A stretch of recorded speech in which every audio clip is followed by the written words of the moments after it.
வணக்கம். இது TNPSC exam voice. TNPSC மற்றும் டிஆர்பி தமிழ் தகுதி தேர்வு இந்த தேர்வுகளுக்காக நம்ம 10ஆம் வகுப்பு பாடம் பார்த்துக்கிட்டு இருக்கோம். தமிழில் புது கவிதைகள் அந்த ஒரு தலைப்பின் வழியாக சில பாடங்களை பார்த்துட்டு இருக்கோம். அதில் இது இரட்டொர மொழிதல் அப்படிங்கிற ஒரு பகுதி. இரட்டொர மொழிதல் இதை எழுதியவர் தமிழ் அழகனார். தமிழ் அழகனார் எவ்வாறு அழைக்கப்படுகிறார் என்றால் சந்த கவிமணி. தமிழ் எதனோடு இணைத்து பேசப்படுகிறது? விண்ணோடும் முகிலோடும் உடுக்களோடும் கதிரவனோடும் கடலோடும் இணைத்து பேசப்படுகிறது. இந்த பாடலில் எதனோடு ஒப்பிடப்படுகிறது? கடலோடு ஒப்பிடப்படுகிறது. சரி, ஆழிக்கு இணை என்பது கடலுக்கு இணை. இந்த பாடல் முத்தமிழ் துய்ப்பதால் முச்சங்கம் கண்டதால் மெத்த வணிகலமும் மேவலால் நித்தம் அணை கிடந்தே சங்கத்தவர் காக்க ஆழிக்கு இணை கிடந்ததே தமிழ் ஈண்டு. இது எதிலிருந்து எடுக்கப்பட்டது? தனிப்பாடல் திரட்டு என்ற நூலிலிருந்து எடுக்கப்பட்டது. சொல்லும் பொருளும் பார்த்தோம்னா, துய்ப்பது என்பது கற்பது தருதல், மேவலால் என்றால் பொருந்துதலால் பெறுதலால். இங்கு தமிழ் என்பது இயல் இசை நாடகம் என்று முத்தமிழாய் வளர்ந்தது. கடல் பொறுத்தவரைக்கும் முத்தினை தருகிறது. தமிழ் என்பது முதல் இடை கடை ஆகிய முச்சங்கங்களால் வளர்க்கப்பட்டது. கடல் என்பது வெண்சங்கு, சலஞ்சலம், பாஞ்சசன்யம் ஆகிய 3 வகையான சங்குகளை தருகிறது. இங்கு தமிழ் என்பது 50 காப்பியங்களை அணிகலனாக பெற்றது. இங்கு மிகுதியான வணிக கப்பல் செல்லும்படி இருக்கிறது. இங்கு தமிழ் என்பது சங்க பலகையில் அமர்ந்திருந்த சங்க புலவர்களால் காக்கப்பட்டது. இங்கு கடலில் தன் அலையால் சங்கினை தடுத்து நிறுத்தி காக்கிறது. இதுதான் இரட்டொர மொழிதலில் ஒரு ஒற்றுமை வேற்றுமை. அதாவது முத்தமிழ் என்று பாடலில் குறிப்பிட்டால் தமிழுக்கு இயல் இசை நாடகம் ஆகிய முத்தமிழ், அதுவே கடலுக்கு முத்தினை அமிழ்ந்து எடுத்தல். முச்சங்கம் என்பது முதல் இடை கடை ஆகிய முச்சங்கம், அதே கடலுக்கு 3 வகையான சங்குகளை தருகிறது. மெத்த வணிகலன் என்பது மெத்த அணிகலன் என்றும் சொல்லலாம். தமிழுக்கு 50 காப்பியங்களே அணிகலன், கடலுக்கு மிகுதியான வணிக கப்பல்கள் இருப்பதே அணிகலன் இருப்பது போல் உள்ளது. சங்கத்தவர் காக்க என்றால் சங்க பலகையிலிருந்து சங்கப்புலவர்கள் பாதுகாத்தது. நீர்நிலைகளை தடுத்து நிறுத்தி சங்கினை காப்பது கடல்.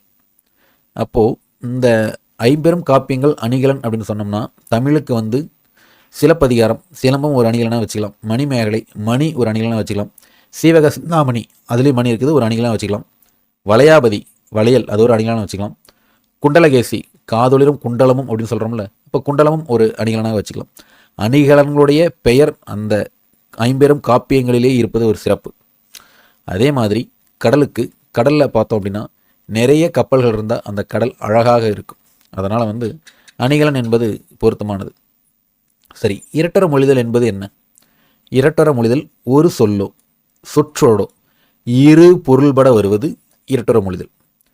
இரட்டொர மொழிதல் வேறு எவ்வாறு அழைக்கப்படுகிறது? சிலேடை அணி என்றும் அழைப்பர். இந்த இரட்டொர மொழிதல் எங்கெங்கு பயன்படுத்தப்படுகிறது? வெறும் செய்யுளில் மட்டும் அல்ல, உரைநடையிலும் மேடை பேச்சிலும் சிலேடைகள் பயன்படுத்தப்படுகின்றன. பேசுகிறப்பயே இரு பொருள்பட பேசுபவர்கள் இருக்கிறார்கள், டபுள் மீனிங் அப்படின்னு சொல்கிறோம்ல, அந்த வகையில். சரி, இந்த நூலை பற்றி அப்படின்னா, புலவர் பலரின் பாடல்களின் தொகுப்பு தான் தனிப்பாடல் திரட்டு. இங்கு இடம்பெற்றுள்ள பாடல் அது 5ஆம் பகுதி கழக பதிப்பு. அதிலிருந்து இந்த பாடல் எடுக்கப்பட்டுள்ளது. இந்த பாடலை படைத்தவர் யார்? தமிழ் அழகனார் அப்படின்னா, தமிழ் பொறுத்த வரைக்கும் அழகாக எப்பொழுது இருக்கும் அப்படின்னா, சந்தத்துடன் கவிதையும் சேரும் பொழுது. அப்படிப்பட்ட சந்த கவிமணி தமிழ் அழகனார். இவருடைய இயற்பெயர் என்ன அப்படின்னா, தமிழ் அழகு ரெண்டுமே யாருக்கு பொருந்தும் அப்படின்னா, சுந்தரவதமான சண்முகனுக்கு பொருந்தும். யார் சுந்தரவதமான சண்முகன்? முருகன். அப்போ இவருடைய இயற்பெயர் சண்முக சுந்தரம். இலக்கண புலமை, இளம் வயதிலேயே செயலேற்றும் ஆற்றல் பெற்றவர். இவர் எவ்வளவு நூல்களை எழுதியிருக்கார் அப்படின்னா, 12 சிற்றிலக்கிய நூல்களை படைத்துள்ளார். ஒரு வீட்டுக்கு 2 பேர்னா கூட 6 படை வீட்டுக்கு 12 பேர் வேணும். முருகா, அதனால் 12 நூல்களை படைத்துள்ளாரோ என்று தெரியவில்லை. அறுபடை முருகன் வீட்டுக்கு 2 பேர்னா கூட 12 நூல்களை படைத்துள்ளார்னு கூட ஒரு நினைவு குறிப்பாக வச்சுக்கலாம். அடுத்தது 3 ஆளுமைகளின் அழகான சிலேடை பேச்சு, அதாவது இரட்டர் மொழிதல் பேச்சு அப்படின்னு சொல்லலாம். அதில் ஒன்று கி.வ. ஜெகநாதன். காலை நேரம் ஒரு நிகழ்ச்சிக்காக தொடர்வண்டியில் வந்து இறங்கியவர். மாலையிற்று வரவேற்றும் பொழுது அவர் சொன்ன சிலேடை வார்த்தை, அடடே, காலையிலேயே மாலையும் வந்துவிட்டது. இது 2 பொருள்பட சொல்லலாம். ஒன்று, காலையில் அவர் கழுத்துக்கு மாலை வந்துவிட்டது. இன்னொன்று, காலையிலேயே மாலை என்று மாலை பொழுது வந்துவிட்டதுங்கிற மாதிரி ஒரு நகைச்சுவையான ஒரு பேச்சு.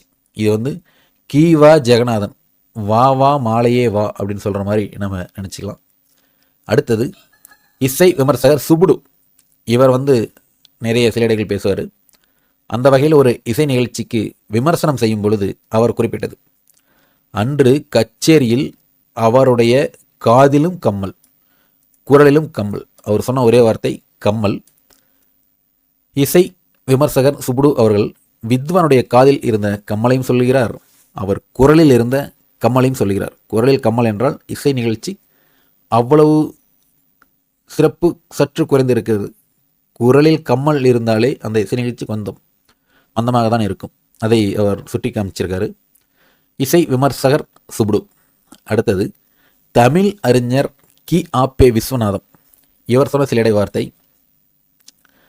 பல் மருத்துவத்தில் சிறப்பு பெற்ற ஒருவரை இவர் பல்துறை வித்தகர் என்று குறிப்பிட்டிருக்கார்.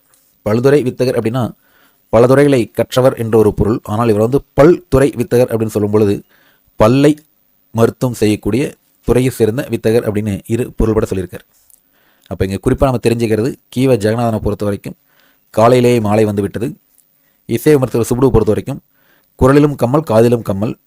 கி.ஆ.பெ. விஸ்வநாதனை பொறுத்த வரைக்கும் பல்துறை வித்தகர். இந்த பாடத்தில் இவ்வளோதான் குறிப்புகள் இருக்குது. மீண்டும் அடுத்த ஒரு பகுதியை சந்திப்போம். நன்றி, வணக்கம்.